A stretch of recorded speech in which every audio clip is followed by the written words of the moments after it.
você? Poxa, olha, que é Deus.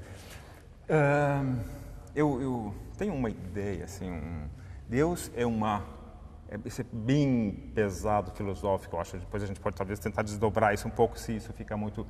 Deus é um vazio, Deus é uma ausência que produz um efeito. Então Deus não é presença, mas é como se você... É um furo em toda a verdade, é um furo em toda a certeza. Como se imaginemos essa casa aqui, né? Uma casa, disse habitualmente a casa de Deus, né? Na casa de Deus tem furo. Qual é a função de um furo? Você está vendo aquela porta, a janela. Ela tem a função de produzir uma interrogação que tem a mais lá fora e de dizer que isso aqui não é tudo. Porque se não tivesse esse furo, a gente poderia dizer o mundo é esse aqui, isso aqui é a verdade, portanto.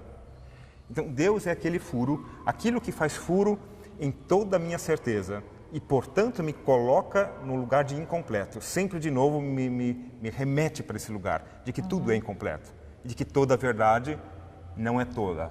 A verdade não é uma coisa momentânea, porque ela pode ser o que é verdade hoje, amanhã não é mais. É verdade do que você está vivendo, né?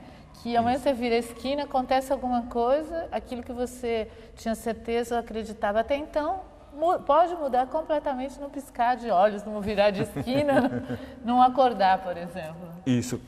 Eu concordo, é exatamente assim, que é uma verdade, ela só é verdade num momento e numa relação. Mas no momento seguinte, quando está posta em relação com uma outra coisa, já não é mais bem verdade, porque as coisas são mais complexas. Mas você é uma pessoa que já pediu alguma coisa a Deus? Me ajuda, ou Deus, muito obrigada. Você já tem esse comportamento ou não? Não mais, já tive. Já teve? Já tive.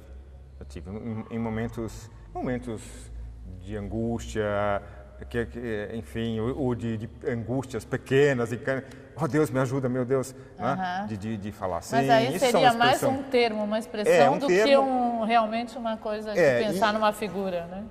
Em alguns momentos também de pensar assim, já tive isso, né? Eu acho que isso está muito dentro de nós, aquela ideia de que na hora H vai aparecer alguém e ele tem que estar ali, né? E hoje eu não penso mais assim, né? Hoje eu posso até ter uma coisa com Deus, uma coisa no sentido, um pensamento em relação a Deus, uma relação com isso que a gente chama de Deus, com Deus, mas não no sentido de que Ele vai me proteger de alguma coisa, de fazer daí então um pedido. Sim. Né? Não tem uma negociação com Deus, porque eu negociação. Conheço gente que fez negociação com Deus. Olha, Deus, como muitas pessoas fazem promessa, por exemplo, não passa de uma negociação, né? Certo.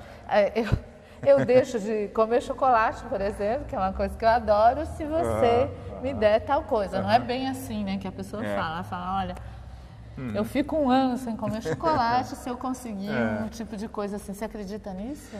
Olha, eu acredito no sentido de que isso tem uma eficácia. Né? E de que nesse sentido faz sentido. Né? Mas você se priva de alguma coisa, você faz um... Se isso é uma forma pela qual você consegue alcançar um certo resultado, então tem uma funcionalidade, funciona, né?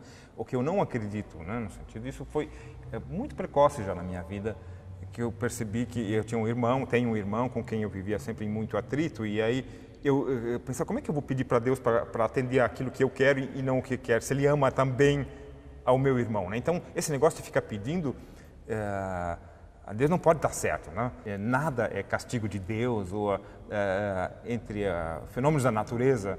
Não existe nada, na minha opinião, que remeta a isso como Deus o causador disso. Isso tem uma outra função que poderia dizer ali Deus está presente, mas não que Deus fez isso como algo que se diz assim, olha, Deus nos livre de terremoto. Nós não tivemos terremoto no Brasil, então Deus nos atendeu. Mas eles lá no Haiti não pediram, no Chile, sei lá onde, e aí eles tiveram. Não é por isso. As coisas que acontecem na natureza, elas acontecem por suas leis próprias. Pode rezar, pode pedir, isso não interfere em nada, que haja ou não haja um tsunami, que haja ou não haja isso ou aquilo.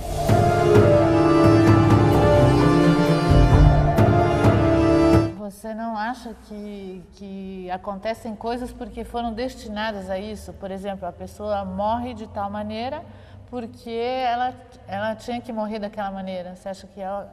Como é que é isso, né? Dizem assim, a pessoa não morre antes do dia. A gente costuma, né, ou se consolar com coisas desse tipo, de que tudo tem um dia certo. Como é que você vê isso? Por exemplo, com a morte, né?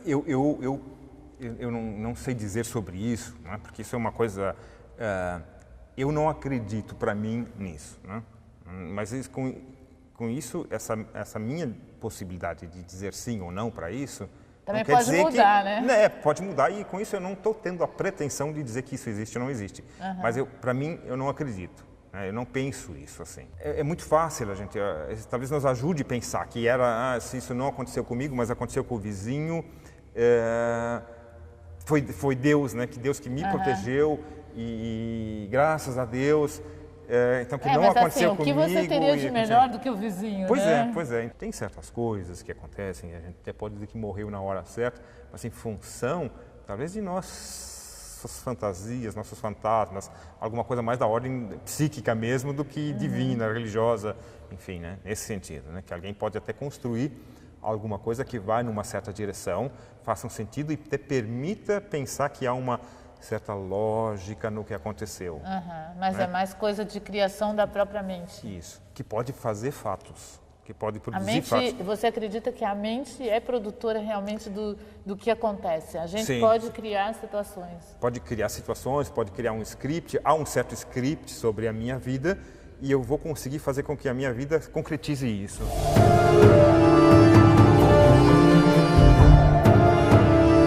Como é que você vê a morte?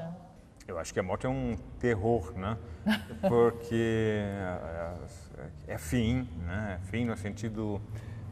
É fim mesmo, porque mesmo que a gente diga, não, ainda ficam os efeitos da minha história, blá, blá, blá, podem ter ficado, né? É uma tentativa de equacionar esse ponto limite, né, em que acabou. A gente tenta se defender da gravidade que ele tem, pensando assim, não, mas eu escrevi um livro, eu contribuí na sociedade, então eu continuo, de alguma forma, presente no mundo pelo meu efeito. Pelo que você já fez? Pelo que eu já fiz, né? Seria uma forma de dizer, é uma continuidade, não comigo, né, como, né, mas há uma continuidade no sentido da minha história não se perdeu. É bonita essa ideia, tá? Pode confortar alguns, né? Você foi, mas você continua presente em nós, na memória, transformando. Isso acontece, mas acontece por quanto tempo? 100 anos, 200 anos, 300 anos, e daí uma hora desaparece também, ninguém mais... São pouquíssimos, né, que deixam coisas que são lembradas para sempre, né? Isso. Né? E olha, esse para sempre também é bem relativo. Então, nesse sentido, né? Porque pensando na história, né? Então, haverá isso, também haverá um fim. Eu pessoalmente, não gosto de ficar pensando, não é importante para mim pensar que há um pós-morte de alguma forma como continuidade, porque só seria interessante para mim se eu preservasse a minha consciência. Você não acha que as pessoas já trazem aquela bagagem, né? Eu não, sinceramente, né, para mim é tudo um mistério, realmente. Mas você não acha que cada um vem de um jeito e já vem, parece, ou principalmente hoje em dia que as crianças já nascem sabendo, já vem com uma bagagem grande, né? Uma tendência... Uma bagagem grande do que você pensa? De conhecimento, eu acho. Como se fosse algo que veio de um outro lugar já antes dessa vida. Né? Eu acredito, mas aí não tanto de uma forma, eu não viria nisso uma coisa religiosa. Eu penso que que o nosso corpo, as nossas células, enfim, a nossa genética toda, ela traz uma filogenética, no sentido da nossa espécie, temos saberes, né? Que nos marcam, mas que é um processo do próprio corpo, que é uma das possibilidades. Por exemplo, quando as pessoas oram, né, elas olham para cima, e eles olham isso, possivelmente isso venha do fato de que quando éramos ainda na nossa fase bem inicial como humanos, o perigo de sermos atacados por outros animais fazia com que, diante da ameaça do perigo, a gente procurava, por primeiro lugar, uma árvore. A salvação, naquele vinha de cima, e no momento de angústia, até hoje fica essa tendência de olhar para o alto, na busca de algo de onde vou me encontrar proteção. Então, que esse gesto, né, que está presente até hoje, tem a sua origem filogenética, enfim, que marca lá da origem da espécie humana.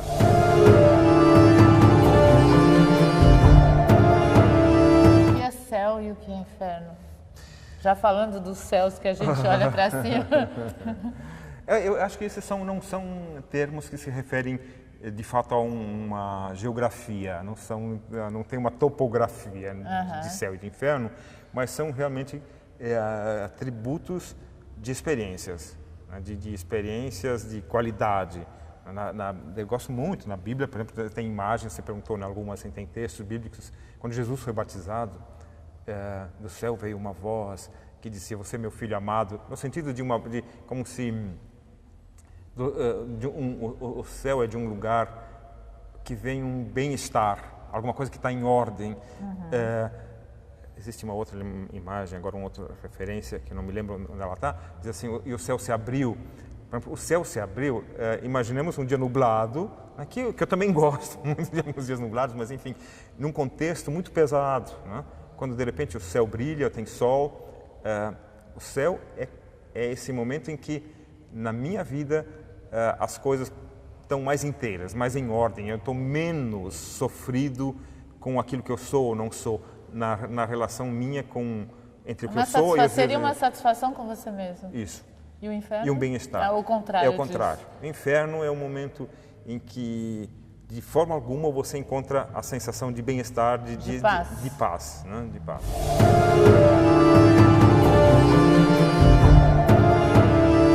A igreja luterana tem um batismo?